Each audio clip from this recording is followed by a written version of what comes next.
Hello everyone and welcome to today's Wild Rift guide. In today's guide we're going to be taking a look at the Steel Shadow Camille.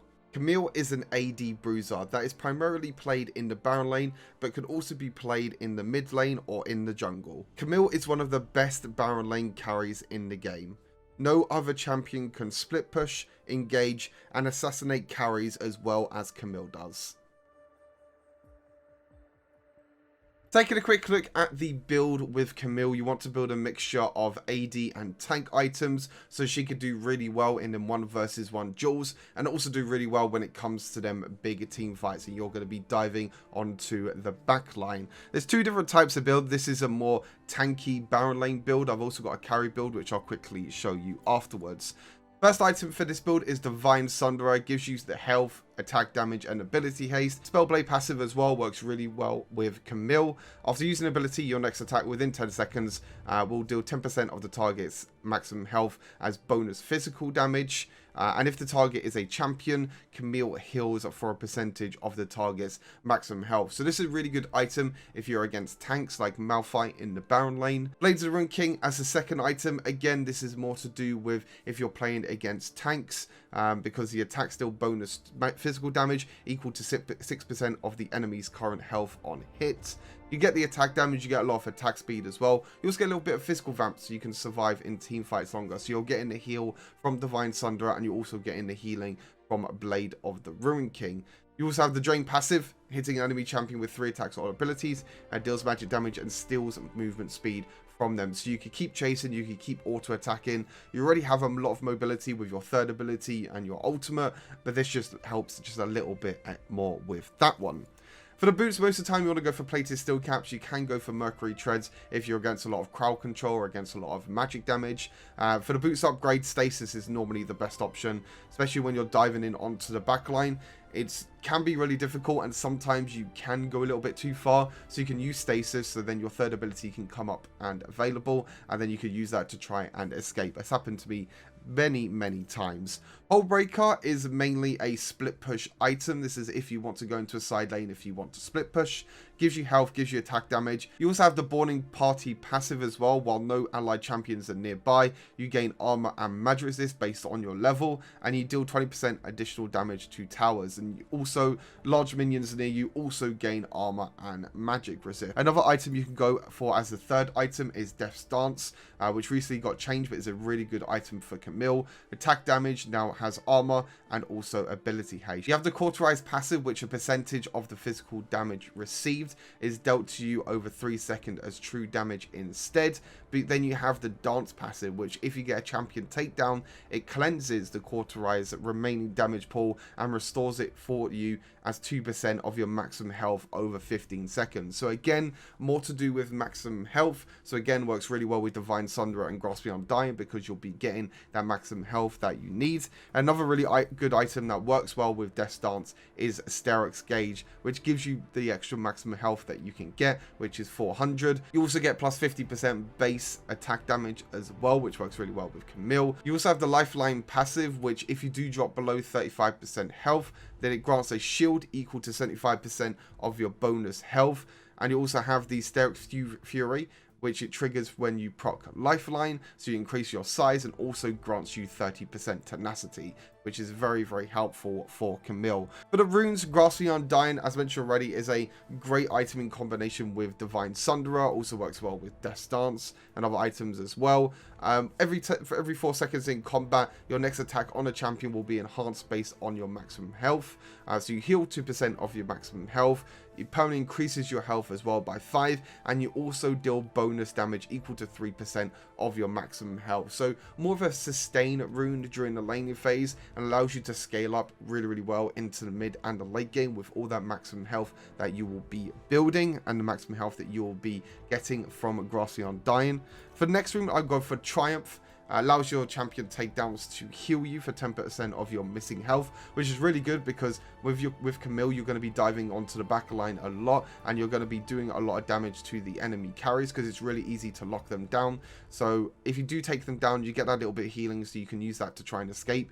and you also deal 5% more damage to enemies below 35% health as well, which is very, very helpful. Adaptive Carapace is more for the laning phase. It grants you the extra 50 health during the early game, and when you're below 50% health, you grant armor or magic resist, depending on how much damage you took during the last 60 seconds. So again, more for the laning phase, helps you a lot during the laning phase. You can change this out for bone plating or Hunter Titan if you need to in any situations, but most of the time I like to run Carapace because in the laning phase you can play quite aggressive with Camille because of her passive shield and because of all of her mobility. And then for the last one we have Sweet Tooth. As I just mentioned, I like to play aggressive during the laning phase, so if I do drop below on mana on health, I can go back to the honey fruit and get that extra 20% healing with mana and health. And then for some of the spells we have Flash and we have Ignite. You don't really need to run Barrier with Camille because you're going for this more tanky build, so you can go for Ignite just for that early little bit of aggression. Now, as I mentioned, you do have other, kind of build paths that you can go for. This is more of a jungle build path. You can also use this in the Baron lane as well. Items like Trinity Force is a more aggressive item, gives you a little bit more attack speed, more ability haste, and gives you a little bit of movement speed. So again, a more of an aggressive item if you want to be more of a carry instead of building more of a tank. And then if you don't want to build Hullbreaker, as I said, you can go for Death Stance, and you can go for items like Guardian Angel, so you can resurrect over time. And then normally for jungle, obviously you're going to be taking the Smite, and then you want to build like Fleet Footwork in the jungle. You want to go for Fleet Footwork as the main rune, because Grasp the Undying doesn't work in the jungle, so make sure you don't make that mistake. But again, this could be changed into a Baron lane build as well. You can change out Fleet Footwork for Conqueror as well, which is also a great option for Camille. Change this out for Ignite, and then you'll have a Baron lane build as well. So again, it kind of depends. You can be very flexible with Camille, which I think is why she is really, really good at the moment.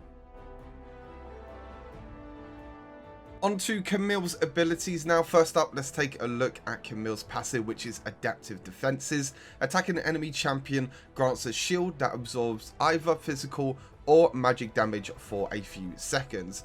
And the type of shield is based on the type of damage the attacked target deals. So this can change pretty much throughout the game. You can see next to the target dummies, there's a little red symbol next to them. This means that I'm going to be getting an AD shield when I auto attack them. So when I auto attack them, boom, you can see that I get a little AD shield. Now the cooldown of this passive is just below Camille's mana bar. You can see the yellow bar at the moment, which is going up, and when it goes to full, when it goes all the way to red, I can use the auto attack again and get the AD shield. Now this can also be an AP shield as well if the enemy champion deals AP damage, which I'll explain a little bit more in the gameplay later on, because I think that's a great example where I played against a champion that could deal both AD and AP damage. Next up, let's take a look at Camille's first ability, which is Precision Protocol. It empowers the next attack to deal physical damage and grants movement speed for just a second. Precision Protocol can then be recasted within the next 4 seconds.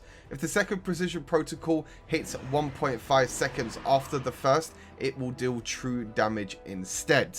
Now, it can be a little bit complicated at first with the first ability, but I'll try and explain it as simple as possible. So when you activate the ability, you have a time where you can auto attack a champion, a minion, or anything to proc the first part of the first ability. So if I use the ability and if I auto attack, you can see that I basically proc the first part of the ability. Now you can use this again quickly afterwards to get a really quick auto attack afterwards. You could do first ability auto, first ability auto, and you can see you do two really quick attacks, but you won't be able to get the true damage part. Now most of the time what I like to do is I auto attack Q to get the reset, wait for the cooldown, auto attack Q again, and you can see when Camille's leg swings upwards, that will be the true damage part. So when you auto attack in between using your first ability, normally this is enough time for the first ability to have that 1.5 seconds, so you can use it again to get the true damage. So I'll show you again. So auto attack Q, wait for the first ability to come up, auto attack Q again. There you go. Onto Camille's second ability, we have Tactical Sweep, which slices in a direction, dealing physical damage. And the enemies hit by the outer half are slowed by 80% for a few seconds and take bonus physical damage equal to a percentage of their maximum health. And the Camille heals for 100% of the bonus damage dealt to champions. So if you hit enemies on the outer half, then Camille will heal for 100% of the bonus damage that you deal. So you can see with the second ability, you can see that there's two parts of it. You've got the inner half and the outer half. Now most of the time you want to hit enemies on the outer half, so then you can deal the extra damage, slow them, and also heal Camille as well. You can also hit them on the inner part as well, but as you can see, the enemies just won't be slowed. So really nice, easy ability. You can combo this with other abilities, which I'll show you a bit later on in the combo section. Moving on to the third ability, we have Hook Shot, which has two casts. You have a first cast, which fires a hook shot that attaches to Rain, pulling Camille towards it, and then you have a second cast. So once Camille fires that hook shot and once she attaches to terrain, you can use the cast again, which dashes from the wall, dealing physical damage on a champion that you land on. And if the dash hits an enemy, they are stunned for 0.75 seconds, and Camille gains 80% attack speed for the next 5 seconds. So most of the time it's important to make sure you hit an enemy with your third ability. So what you can do is you can use your third ability. As you can see, it's not the biggest of range, but use your third ability, attach onto a wall, and then you can use your third ability again. Obviously, it was a little bit out of range there, so as you can see, the range is not really that high, but you can see it here. If I use my third ability, use it again, I can hit onto an enemy champion, it moves them a little bit, and it also stuns them.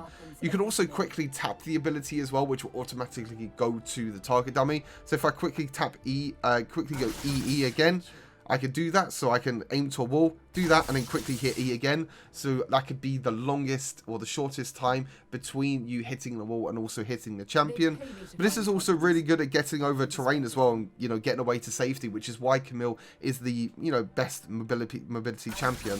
You can get over so many different walls that you probably don't even know about. You can get over little bits of terrain, get over dragon walls if you really want to as well. So this is really great, especially when you're split pushing, because when you're split pushing, you could just use your E and just get away to safety, or even engage onto the enemy champions. And lastly, for the ultimate, we have Hextech Ultimatum, which leaps to an enemy champion dealing magic damage equal to a percentage of their current health, knocking away other enemies and creating an inescapable zone for 4 seconds, which I think is the most important part, is that the zone that Camille creates is inescapable, which is why most of the time you want to use this on the enemy carries. Hextech Ultimatum ends when Camille leaves the zone as well. So Hextech Ultimatum, as you can see, there's a zone around the enemy target dummy, and as you can see, well, as you not really can see, but as you'll see in the gameplay, if a champion tries to escape this zone, they cannot escape. Now, there's a few things you can do against Camille.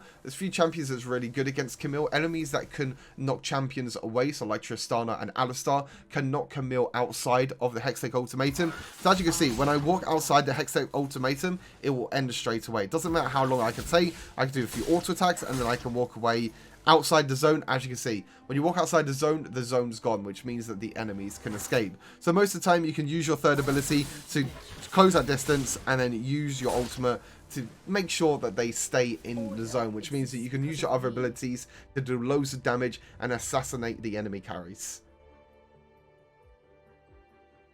Alright, let's take a look at some of the combos for Camille. Now, I kind of explained this one already, but the first one is kind of a basic one with your first ability. So just making sure that you auto-attack in between your Qs to make sure that you can get the true damage part off and you can get the best single target damage as possible. So auto-attack Q, auto-attack a few times, and then use the second part of your Q. Now, as you can see, damage per second, 1,300 damage per second. You could do a lot of damage, a lot of single target damage to carries on the enemy team. The second combo is to do with the third ability. Now, if the enemy champion is a bit further away than the second part of your third ability, you can actually use flash to create a longer distance, and also this means that the enemy champion has less time to react. So I'll quickly show you how it works. So I'll use my third ability, use the second part of my third ability, and then use flash. And as you can see, I can quickly get onto the target dummy. Again, third ability again, and then flash. So as you can see, it's a quick snapshot to where you can just quickly get onto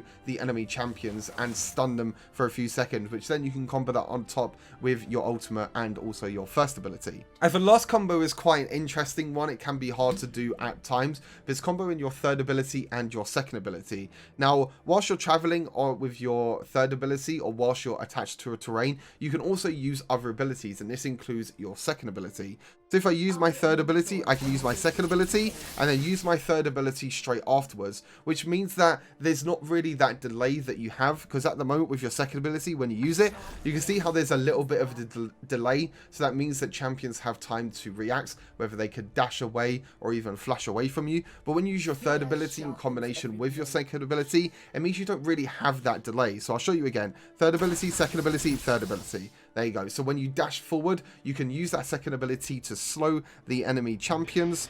And again, you can use this in a different ways if you want to as well. You can use this as like third ability and then use your second ability to just stay on there to kind of bait the enemies in a way. What I also like to do with the first ability as well is that you can use your first ability also on minions. So say for example, this target dummy that I'm targeting down here is a minion. I can use my first ability on this minion, auto attack the minions a few times, go to the champion and then deal the true damage. So you can kind of bait enemies in a way as well, just using your first ability on the minions. So you can use your first ability on the minions and then maybe use your E to jump onto the champion and then use the true damage part. So again, there's a lot of different ways to play Camille. So it's really, really important to go into practice tool, practice all these combos out and see what best suits you. Now for the leveling order for Camille, at level 1, you actually surprisingly want to take your second ability.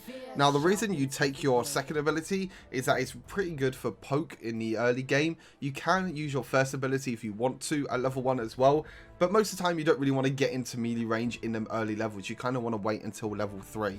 Now at level 2 you can go for that first ability and try and get a few trades off with your first ability dealing that true damage, and at level 3 you can go for your third ability. So this is where kind of Camille can shine the laner phase, when you have all abilities available and you can use them combos as I explained. Now for the first ability that you want to upgrade first is your first ability. This will deal the most damage output. It will lower the cooldown by quite a lot as well. And then you want to go for your third ability.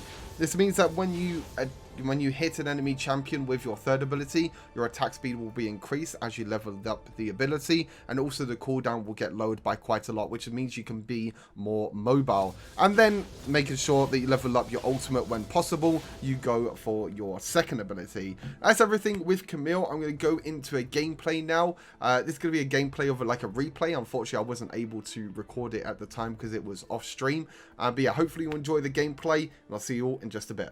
Alright, on to the gameplay with Camille we go. So I played Camille top this game and I was against a Malphite, so I knew that the build that I showed you at the start of the video is going to be pretty much perfect for this game. You know, you got Malphite who's going to be building tank.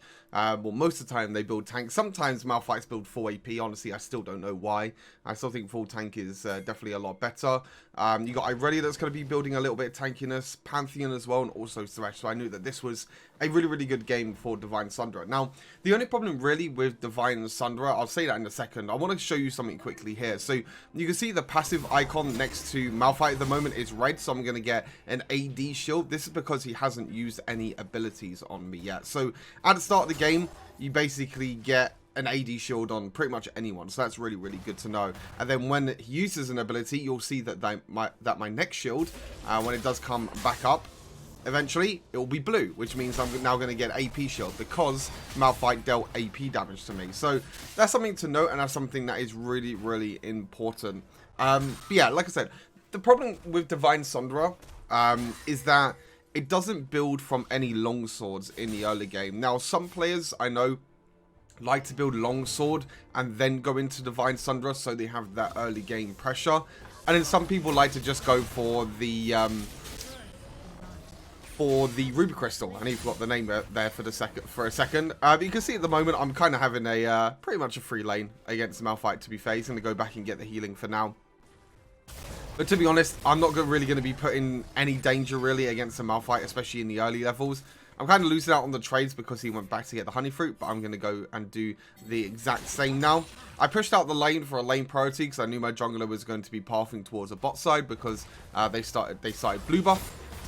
So able to get the Scuttle Crab. You can see Pantheon is now in bottom side as well.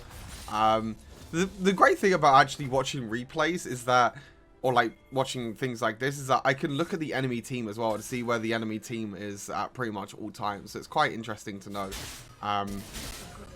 Because obviously during the game itself you don't really get to see that, so it's quite an interesting one. So yeah, Divine Sunderer, first item with Camille, is just really, really good. You just get a lot of sustain, a lot of healing, and it's just a great item overall. See that Malphite went back to base. I'm just kind of keeping the lane here at the moment, so he basically loses out on some minions. He will lose out on a couple of minions here, but eventually the lane will push towards him. I see Evelyn is a little bit stuck at the moment with Malphite roaming because Malphite knows that he can't really walk up against me, especially because I'm level 5 now.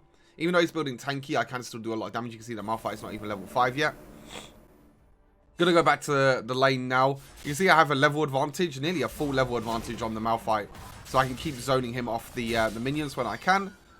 And yeah, the only problem is that I'm an item down pretty much. Or a tier 2 item down. But I'm about 500 gold ahead already, which is kind of crazy. You can see that most of the time I use my first ability on minions. And then I use my second part of my ability on the Malphite, which I kind of like to do. You can see Evelyn uses the gank here. Malphite uses Unstoppable Force. Unfortunately, we don't get the extra damage up on Malphite because Malphite actually played it really, really well. Malphite used the Unstoppable Force to stop the charm pretty much from Evelyn, which was really, really well played. To be honest, I don't think I needed to use Hextech Ultimative straight away. Maybe I could have baited him out a little bit more. But to be honest, he used his flash. It's completely fine. We will take that any day of the week. So you can see I'm starting to build the components for Divine Sunderer. Most of the time you want to go for Sheen 100% as the first component for Divine Sunderer because Sheen just works so well on Camille. You know, your first ability, when you activate it, it counts as activating an ability. That means that your next auto attack with your first ability will be able to deal extra damage, which is really, really nice. And then you got is it called the Fist or something? The Fist is the second component. And then you have the ruby thing, whatever the circle thing. I can't remember the tier 2 item names to save my life. Evelyn's taking a Rift Herald. You can see that Malphite is roaming up to the dragon, so I'm just going to push this lane, even though I missed the cannon, exclamation mark cannon in the chat. I completely missed the cannon there. I have no idea how I missed the cannon. To be honest, I don't really play Camille too much, to be honest with you. I think Camille's probably one of my go-to champions to play in the barrel lane, to be honest with you, but most of the time I play ADC, so it's not really, there's not really there's never really a time where I get to play barrel lane. So it's quite nice to pick up champions like Camille, because I think Camille is a really, really fun champion. We're going to try and take the tower here on, but I think Evelyn just uses the Rift Herald. Nice and easy. Use the Rift Herald. This should be able to get charged in for the first tower of the game as well, which is really, really nice. So getting me as much gold as possible, which is always very nice. Evelyn's going to get the first tower of the game as well. We're going to try and jump onto the Malphite here. We're going to use our E to stun onto Malphite. Now, Unstoppable Force does come down as well. But we're going to get onto the Malphite, use our Hextech Ultimatum so he can't escape. And then we'll pick up a nice kill. You can see I didn't need to wait for the second part of the true damage there, because I was completely fine. I'm going to try and escape here. I'm going to flash and use my hook shot. And that is where the amazing mobility comes in with Irelia.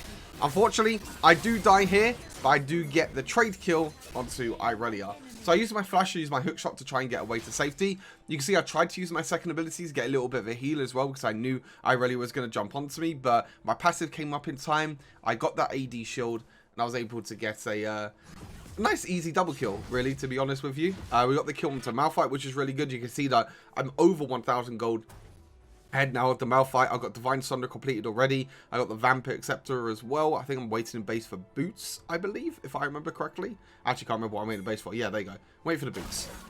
I missed my hook shot. Don't talk about that. We don't talk about that. I knew this is going to be in the replay, so we just skip out that part completely. But yeah, it's just the main thing with Camille is just making sure you time your first ability. I think your first ability is one of your main abilities with Camille. Making sure that you auto attack in between using your first ability, and making sure that you use your true damage as much as possible, because against tanks the true damage is so important, especially like Malphite as well.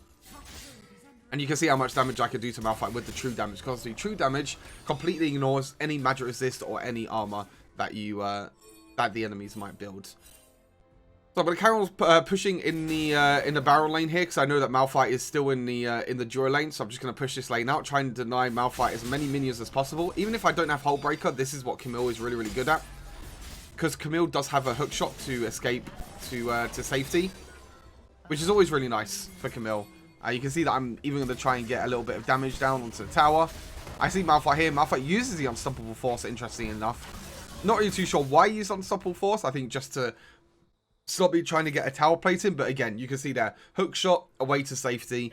Nice and easy. It's a great thing about Camille. And this is why split pusher with Camille and Hull Breaker on Camille is, in my opinion, really, really strong. So in the mid lane here, you can see Irelia and Thresher pushing in the mid lane. So I'm going to try and bait here. Try to use my second ability in combination with my third ability. Unfortunately, wasn't in range. But I didn't want to go too far because I knew that I could get hooked and everything by everyone else. Pantheon jumps onto me with Irelia. You can see that I have the Galio ultimate.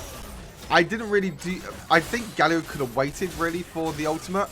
Because it did kind of get delayed a little bit.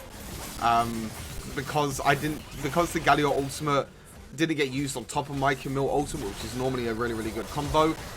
It basically completely missed. Which is a little bit unfortunate. I feel like this volume is really, really high. Is it me?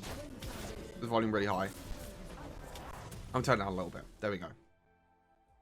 Turn down the volume a little bit. I feel like the volume is really, really high for some reason. Maybe because it's a replay. I'm not really too sure. But yeah, you can see there the true damage that I got. The extra shielding that I got to help me survive against the Camille and Pantheon jumping onto me. And then it's just a lockdown of Hextech Ultimatum. Hextech Ultimatum is so good in solo queue. Because if you can get a catch on an enemy... It's absolutely massive. I absolutely love it. You see the dragon is up again, but I'm going to go back into the Baron lane and carry on my split pushing. I probably should rotate to the dragon here, but because they had like kind of first dips on the dragon and they already had the priority, I felt like we didn't really have a chance to really get towards the dragon in time, especially because we were resetting as well. So you can see I'll push out the lane. I know that they're towards the Rift Herald at the moment. I feel confident that I'm able to escape, and what I can do here is I can collapse onto them as well. So I can try and jump onto the Pantheon here. I'm going to try and use my second ability. I think I accidentally used both charges on my first ability there. But unfortunately, my Evelyn, my jungler, does die. So I got a little bit caught out. I probably should have been with the team a little bit more there, to be honest with you. A little bit of a misplay on my part. Me just channeling my inner split push in the Baron lane. Me not knowing too much about the Baron lane kind of kicks in there. And Kai'Sa's on the killing spree now, which is a little bit scary. So I know during team fights, I need to focus on this Kai'Sa. I know this is the most important thing. You can see what I'm going to do here. I'm going to use my third ability, try and jump on top of the Kai'Sa. Unfortunately, I won't be able to get her, but I'm going to try and jump on top of the Thresh. I'm trying to lock her down. You can see the Thresh can't escape from the Hextech Ultimatum, and the rest of the team pretty much gets baited by that as well. You see I use my third ability, my second ability to slow the Kai'Sa. We got a double kill as well onto the Kai'Sa, which is really, really nice. I even used my flash as well to try and get a triple kill. Unfortunately, I didn't get a triple kill, but there, you can see the combos and kind of how strong Camille is, to be honest with you. You know, Hextech Ultimatum to bait the rest of the team to try and defend Thresh, and then also use my third ability in combination with my second ability to land the slow onto Kai'Sa so the rest of my team can follow up. So, really, really bad play with me split pushing turned into a really, really good play, to be honest with you. I'm going to go back to base now. I believe that I'm going to complete Blades of the Ruin King. Unfortunately, I do get a little bit caught out here, though, to be honest. A little bit of a misplay here. I do get flashed on. I do get killed by Malphite. This is something that I would highly recommend you all doing. Don't backport in the enemy jungle like I just did, because that will happen. And then mistakes will happen. Which is really, really bad by me. I definitely shouldn't have done that. Because I think I gave... Malphite the shutdown as well. I believe I had a shutdown. I got like 3 kills there, or 4 kills. I'm not really too sure if I had the shutdown or not. But yeah, don't make the same mistake that I did. Don't try and walk into the enemy jungle or try and backport in the enemy jungle, because you don't know where the vision and everything is going to be as well. Obviously, if you have sweeper, then you probably feel a little bit more comfortable. But if you don't have sweeper, then it can be a little bit difficult. So they're grouping in the top side of the map at the moment, so I'm going to be with my team here. You can see that I'm going for Hull Breaker as my next item, so I can carry on my split push. This game, honestly, I could have gone Death Stance third item, because they have Kai'Sa, Pantheon, and Irelia. So it actually would have been alright for me to actually go on to get the Death Stance. But again, I'm locking down Irelia. My Evelyn gets a triple kill, jumps onto Pantheon, gets a quadra kill, and I'm like, okay, Evelyn, get the pentakill. I'm going to try and jump onto Pantheon. I'm going to try and bait the Pantheon in, slow him as well, do a little bit of true damage that he gets blocked, but there you go. My Evelyn gets a nice juicy pentakill from a little bit of an overextension, really, by the enemy team. To be honest, they probably shouldn't have been there. And obviously, because I was able to collapse, I was able to lock down the Aurelia, so she couldn't really dash around too much, which was quite nice. So everything's 7, 2, and 4. I'm currently 4, 2, and 9. To be honest, this game definitely could have gone a lot better. I feel like my Camille was actually not too bad, considering that I don't really play Baron lane too much, and I don't really play Camille too much. I mean, I played most of these champions on PC League of Legends anyway, so I know kind of how the champions work, what the skills do, what the abilities do, sorry. You know, what the matchups are, ever so slightly. I mean, I know ADC matchups probably the best. But in terms of like barrel lane and mid lane matchups, I know a little bit, but not too much. You can see that I'm going to go for the flank here again onto the Kai'Sa. This is my main focus now. I need to make sure I focus onto Kai'Sa. But at first, I try and defend the Evelynn. I go on top of the Pantheon. They try and re-engage, which we can't really do too much about, which is a little bit of a struggle. Thresh tried to flash in as well. You can see as soon as Kai'Sa dashes in, I'm like, cool, Kai'Sa, you're dead. Kai'Sa dashing in there was definitely very interesting. I tried to land my E-Flash. Unfortunately, I missed a little bit because of the dash that I really got, and I also missed my hook shot again. So you can see that I'm a little bit rusty with Camille.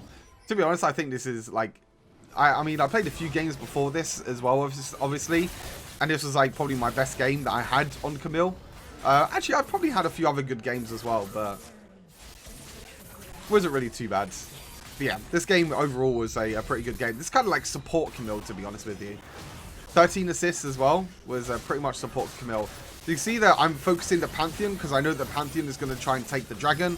I take the dragon as well, and then I'm going to try and kill Irelia afterwards. You can see the true damage that you deal is absolutely disgusting. Even if you're building, you know, Divine Sunderer, Blades of Rune King, and then you're going for Hullbreaker, even if you don't go Trinity Force, the true damage that you deal, it's just way too disgusting. Way too disgusting indeed. So yeah, got Hullbreaker now, so we can go on our split push duty. You can see that I'm going to go down to the duo lane. Again, I probably could have gone for Death Dance as a third item here. It probably wouldn't have been too bad, especially because the enemy team is grouping up by quite a lot. But I know that I'm at a strong point in the game that no one really can deal with me. No, Irelia can't really 1 versus 1 me. Malphite definitely can't 1 versus 1 me, and to be honest, I could probably kill Kai'Sa and everyone as well.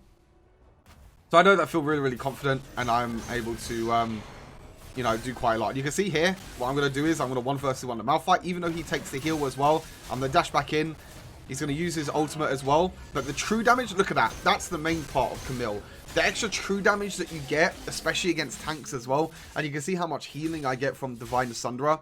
And obviously Blades of Rune King as well against Malphite is very, very good because you deal percentage health damage. And yeah, just a really, really strong 1 versus 1 against Malphite, which, to be honest, Malphite shouldn't have taken that 1 versus 1.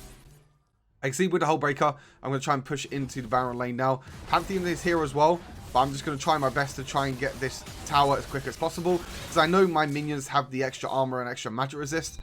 And you can see because of that, I was able to take the tower because Pantheon, for some reason, ulted towards me. Instead of defending the tower, Pantheon was like, yeah, I'm going to kill you instead. But unfortunately, his ultimate went a little bit wide. So I win the 1 versus 1 duel against the Malphite. Obviously, I gain bonus armor and magic resist as well because of the Hullbreaker passive, which is really, really nice. And then I'm going for Death Stance. So you can see that I'm not really building magic resist this game because Malphite is building tank, which means that he's not really going to be building any AP or he's not going to be dealing any damage. So my main focus is to survive against, you know, Irelia, Pantheon, and Kai'Sa. They are the 3 main threats for me. I'm grouped with the team at the moment. To be honest, Hullbreaker is not the best if you're going to group with your team, as I mentioned. But to be honest, most of the time it works completely fine. You can see I'm waiting here. The main reason I'm waiting here is because of Kai'Sa. You can see straight away, jump on top of the Kai'Sa, use the first part of my ability, use the true damage as well. I got my stasis up and available. Unfortunately, I do die though. I went a little bit too far. I thought the Galio ulti would probably come in a little bit earlier, but unfortunately it didn't. And yeah, they win the team fight, which is not really too good. But my Fiora jumps in onto the back line, and you can see kills the Kai'Sa eventually. But to be honest, if my Galio ultied a little bit before that, you know, with the combo, nice little escape there by Thresh. If my Galio comboed a little bit before, then it probably would have been fine. But I think the rest of the team wasn't ready and prepared for that. So a little bit of an overstep from me, but that just shows, you know, kind of how strong Kai'Sa is as well at the same time, you know, with barrier, with the extra shield from the ultimate, with the invisibility as well. Sometimes the invisibility can really, really annoy you, because when you use your first ability and when you're kind of spamming auto attack in a way, if Kai'Sa goes invisible at like the perfect time, your true damage of your first ability will just go on to someone else instead. It'll just go on to another champion. Elder Dragon spawning in 20 seconds. Gonna push out the duo lane, or the Baron lane I should say, just to make sure we have the pushing power. I'm not going to stay here the whole time because I know that Elder Dragon is up, so I need to make sure that I get there in time. We've got a little bit of extra gold so I can get the Death Stance for this next fight, because I think Death Stance is really, really strong item for Camille. And then the last item is obviously Steric's Gauge. But you can see the gold difference is not a lot, to be fair. This has been a really, really close game. And I think, like I said, I've made a few mistakes this game that I don't think, I think I definitely could have done differently. We can see this is the big massive team fight that kind of ends it all. Kai'Sa very, very low. So as soon as I see Kai'Sa on low health, I jump on top of her and there's nothing she can do at all. As soon as I jump on top of Kai'Sa, I use the Hextech Ultimatum. If she doesn't have ultimate, if she doesn't have barrier or anything as well, she's just completely stuck and she won't be able to do anything. See, I'm going to jump onto Irelia as well. She lands a stun, but she jumps back onto me. And obviously with my AD shield, with my extra 2 shrew damage, I'm able to bait her in for the Ezreal. So there we go. So even though Pantheon's alive, I think we feel confident enough that we can take this Elder Dragon. And to be honest, even if Pantheon comes, I can use, you know, my hook shot over the wall. I can stun him if I really want to as well, and kind of bait him so he can't jump over the wall, which I think is what I do here. I think I see Pantheon on vision, and I think I E over the wall just to stun him. Yeah, I stun him over the wall, yeah. So Evelyn can burst the Baron at the perfect time, which is really, really nice. Sometimes you have to make sure to time your first ability. You've seen a couple of times that my true damage part of my first ability of Pantheon doesn't go through because of the shield. So you have to make sure sometimes you delay your first ability a little bit, because you don't need to activate your first ability straight away. You do have a little bit of time before it does expire. But we got the Elder Dragon. Evelyn was able to one-shot Kai'Sa there. So, pretty good game overall. This is pretty much the end of the game now. I think we're going to take Baron here. We can just skip forward a little bit. I think we're going to take Baron here. And then the game's pretty much going to be over. Malphite's going to try and ulti in. Can't really do too much. We're going to get the Baron. And then we're just going to end the game. Jump on top of Camille. Jump on top of Irelia, sorry. Push down the mid lane. And then the game is over. So, like I said, overall, a pretty decent game, considering. And this game just shows how strong Camille can be in solo queue. Like I said, I think Camille is probably one of, if not the best champions in solo queue at the moment. And this game just really shows that, to be honest with you. Jump onto Thresh. Try and get one final kill before the end. You can see Thresh tries to flash away. He tries to Hextech Protobelt away, but he can't do anything at all. And the final push into the base. And attack Nexus a few times, and there we go. GG's! Very, very nice game indeed on Camille. I think it's going to show the damage numbers and everything as well. I think my damage wasn't too bad this game. I think the extra true damage from Camille definitely helps out. 37,000 damage. Not too bad. I really did more, but obviously King K, the legend on Evelyn, getting the pentakill, getting 47,000 damage. But that's everything for the gameplay. Hopefully you all enjoyed this Camille guide. Stay tuned for the next guide, which will be coming out very, very soon. I believe it's Corki as well, so that's going to be an interesting one. So take care, and I'll see you all in the next Wilder video. Peace.